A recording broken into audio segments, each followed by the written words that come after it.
time ago, both candidates took questions from current former military service members, also from NBC's Matt Lauer, who asked Trump about what he said about Russian President Vladimir Putin. Listen. Let me ask you about some of the things you've said about Vladimir Putin. You said, I will tell you, in terms of leadership, he's getting an A. Our president is not doing so well. And when referring to a comment that Putin made about you, I think he called you a brilliant leader, you said it's always a great honor to be so nicely complimented by a man so highly respected within his country and beyond. Well, he does have an 82% approval rating, according to the different pollsters, who, by the way, some of them are based right here. Look. He's also a guy who annexed Crimea, invaded Ukraine, supports Assad in Syria, supports Iran, is trying to undermine our influence in key regions of the world, and according to our intelligence community, probably is the main suspect for the hacking of the DNC computers. Well, nobody knows that for a fact, but do you want me to start naming some of the things that President Obama does? But do you want to be complimented by that former KGB officer? Well, I think when he calls me brilliant, I'll take the compliment, okay? The fact is, look, it's not going to get him anywhere. I'm a negotiator. We're going to take back our country. You look at what's happening to our country. You look at the depleted military. You look at the fact that we've lost our jobs. We're losing our jobs like we're a bunch of babies. We're going to take back our country, man. The fact that he calls me brilliant or whatever he calls me is going to have zero impact. But the fact that you say you can get along with him, I think I'll be able to get along with him. Do you think the day that you become president of the United States, he's going to change his mind on some of these key issues? Possibly. It's possible. I don't know, Matt. It's possible. And it's not going to have any impact. If he says great things about me, I'm going to say great things about him. I've already said he is really very much of a leader. I mean, you can say, oh, isn't that a terrible thing? He called him in. The man has very strong control over a country. Now, it's a very different system, and I don't happen to like the system. But certainly in that system, he's been a leader far more than our president has been a leader. Back now with our panel. Fred Zakari, you interviewed Putin. What do you make of Trump's interest in Putin or comments about him? Trump has long had this quite strange fascination with Putin. He claimed they had a relationship of some sort. George Stephanopoulos very cleanly sort of illuminated the fact that they've never actually met. They've never actually talked. Right. He actually outright said that they had met and that they got on very well, and it turned out he had never actually met him. Right.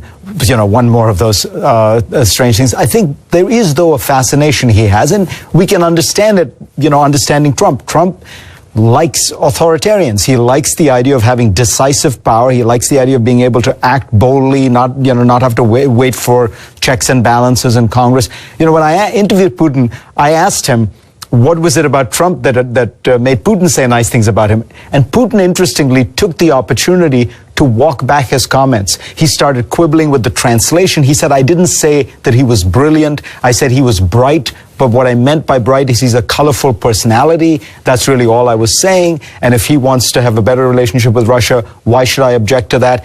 Putin really doesn't like Hillary Clinton. So there is a strange attraction between the two of them.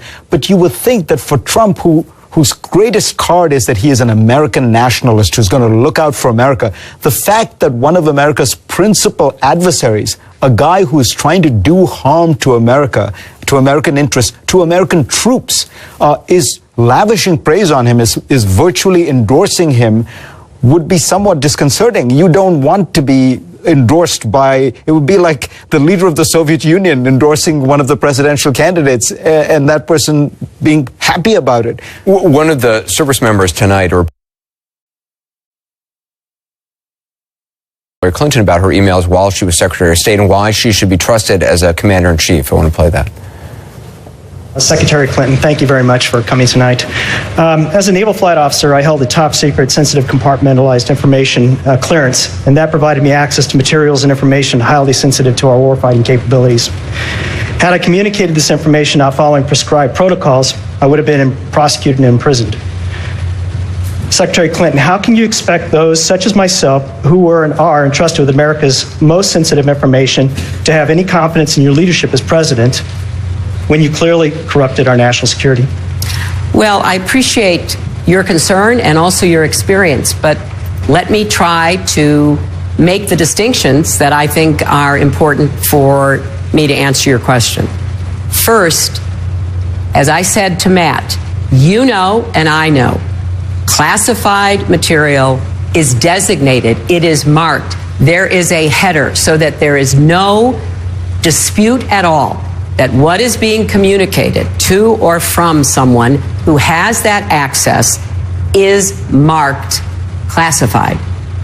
And what we have here is the use of an unclassified system by hundreds of people in our government to send information that was not marked.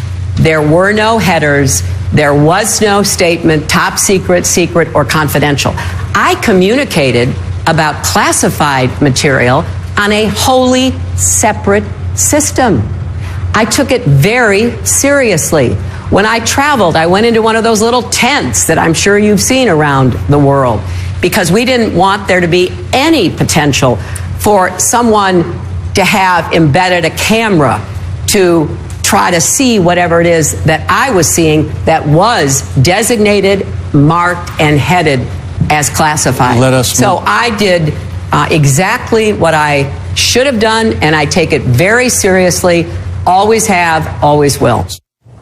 Nia, obviously it's tough questions for Secretary Clinton tonight, and obviously an issue which is not going away in many ways. I mean, in some ways, this audience, it's sort of an away game for Hillary Clinton. These are veterans. She's likely not going to win those folks. In 2012, Mitt Romney won them by about 20 points. In 2008, John McCain won them by about 10 points. I think in that answer, she sounded very lawyerly. I imagine that her people are going to go back and look at that and figure out a better answer where she sounds less lawyerly, maybe even a little bit more contrite. I think this was a preview of what we're going to see in these debates, a preview of what we've seen all along, which is the email issue is not going away.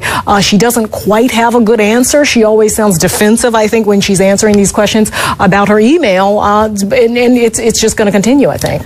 The biggest problem is it's 37 minutes into the program, and we've spent 2 minutes talking about Hillary Clinton. That's Trump, a problem for her. Yeah. That's a problem. Trump is compelling. He's weird. He's authentic. The contradictions are so bizarre that you end up, he's a media hog. I mean, he's maybe a natural media hog. Just think about it. We've spent all this time talking about Trump. Finally, we get to Hillary Clinton, and it's compared to Trump, it's a less exciting issue. We're going to continue the conversation next, hear from Clinton and also Trump explaining how the U.S. would take the oil when ISIS is defeated, as he often suggests.